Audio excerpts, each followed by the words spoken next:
دوسروں کے پردے رکھنا سیکھو، ان کے عیبوں پر نظر مت رکھو، کیونکہ گندگی پر ہمیشہ مکھی ہی بیٹھتی ہے، تتلی نہیں۔ لہٰذا فساد پھیلانے والے مت بنو، دوسروں کے گھر اندھے بن کر جاؤ اور بہرے بن کر نکلو۔ اپنی زبان کو سلام کرنے کا عادی بنا لو، اس سے دوست بڑھتے اور دشمن کم ہوتے ہیں۔ انسان کی شخصیت اس کی زبان کے پیچھے چھپی ہوتی ہے۔ جب آدمی بول پڑتا ہے تو زبان کا پردہ ہٹ جاتا ہے۔ کبھی اپنے منصوبے کا پہلے سے اعلان نہ کرو، اگر کامیاب نہ ہوا تو لوگ مذاق بنائیں گے۔ انسان پر جب اچھا وقت آنے لگتا ہے تو بہت سے ایسے رشتے بھی پیدا ہو جاتے ہیں جو بہت پہلے آپ کو قبر میں اتار چکے تھے۔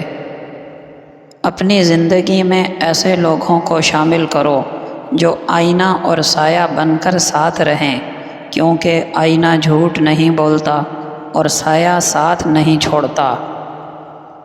دنیا فتح کرنی ہے تو آواز اور لہجے میں نرمی پیدا کرو، کیونکہ لہجے کا اثر الفاظ سے زیادہ ہوتا ہے۔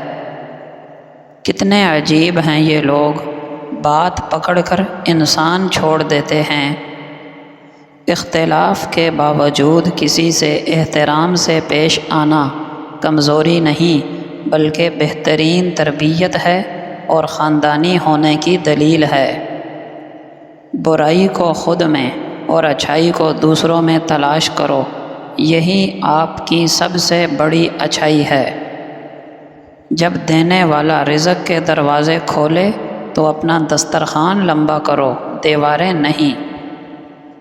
کسی کے ساتھ غلط کر کے اپنی باری کا انتظار ضرور کرنا۔ بے مقصد زندگی بسر کرنے والوں کی نظر میں وقت کی کوئی اہمیت نہیں ہوتی۔ اپنی زبان سے نہیں، اپنے کام سے اپنے اندر کی قابلیت کو ثابت کرو۔ جو اڑنا چاہتا ہے تو اسے چاہیے کہ پہلے کھڑے ہو کر چلنا اور دوڑنا سیکھے، کیونکہ پرندہ بھی اسی وقت نہیں اڑتا۔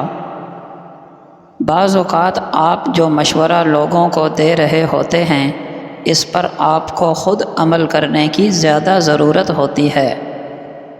اکثر اوقات ناکامی کی وجہ یہ ہوتی ہے کہ بندہ کامیابی فوری چاہتا ہے۔ اللہ جل شانہ کا فرمان ہے، بس تم لوگ مجھے یاد کرو، میں تمہیں یاد رکھوں گا، اور میرا شکر کرو اور ناشکری نہ کرو۔ ارشاد باری تعالی ہے، اور جو شخص میری یاد سے منہ موڑے گا وہ دنیا میں تنگ حال رہے گا، اور قیامت کے دن اسے ہم اندھا اٹھائیں گے۔ نبی کریم صلی اللہ علیہ وسلم نے فرمایا، ایک مسلمان کی خوش بختیوں میں سے ہے وسیع مکان، نیک ہمسایہ اور پسندیدہ سواری۔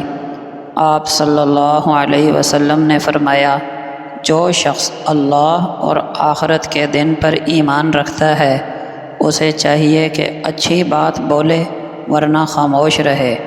حضور اکرم صلی اللہ علیہ وسلم نے فرمایا، گانا بجانا دل میں منافقت کو پیدا کرتا ہے، جس طرح پانی کھیتی کو اگاتا ہے۔ آپ صلی اللہ علیہ وسلم نے فرمایا، حلال روزی کمانا دوسرے فرائض کے بعد ایک فریضہ ہے۔ آپ صلی اللہ علیہ وسلم نے فرمایا، ایمان والوں کے ساتھ نیک گمان رکھو، بدگمانی نہ کرو۔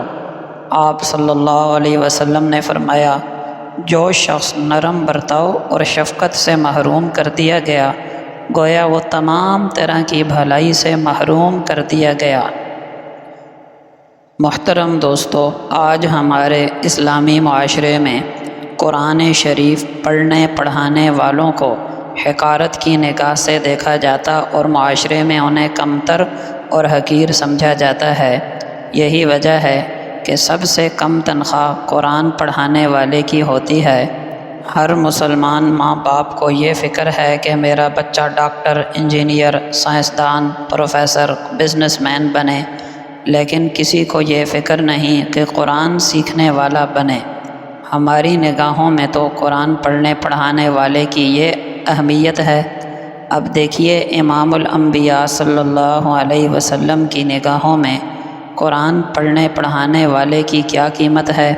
آپ صلی اللہ علیہ وسلم فرمایا کرتے تھے، خیرکم من تعلم القرآن وعلمہ، کہ تم میں سب سے بہترین وہ ہے جو قرآن سیکھے اور دوسروں کو سکھائے۔ کہتے ہیں کہ امام عاصم رحمۃ اللہ علیہ ایک بزرگ گزرے ہیں، مسجد نبوی میں قرآن پڑھایا کرتے تھے، منہ سے خوشبو آتی۔ ایک شاگرد پیچھے پڑ گیا کہ حضرت کیا آپ الائچی منہ میں رکھتے ہیں؟ فرمایا نہیں۔ شاگرد نے کہا خوشبو آتی ہے؟ فرمایا میں تو منہ میں کچھ نہیں رکھتا۔ اس نے پھر کہا حضرت خوشبو آتی ہے۔ جب اس نے بہت اصرار کیا اور پیچھے پڑا تو انہوں نے بتایا کہ ایک رات خواب میں نبی اکرم صلی اللہ علیہ وسلم کی زیارت نصیب ہوئی۔ آپ نے فرمایا عاصم تم میری مسجد میں پورا دن قرآن پڑھتے پڑھاتے ہو، لاؤ میں تمہارے ہونٹوں کو بوسہ دوں۔ خواب میں نبی علیہ الصلاۃ والسلام نے میرے لبوں کو بوسہ دیا، اس وقت سے میرے منہ سے خوشبو آنے لگی۔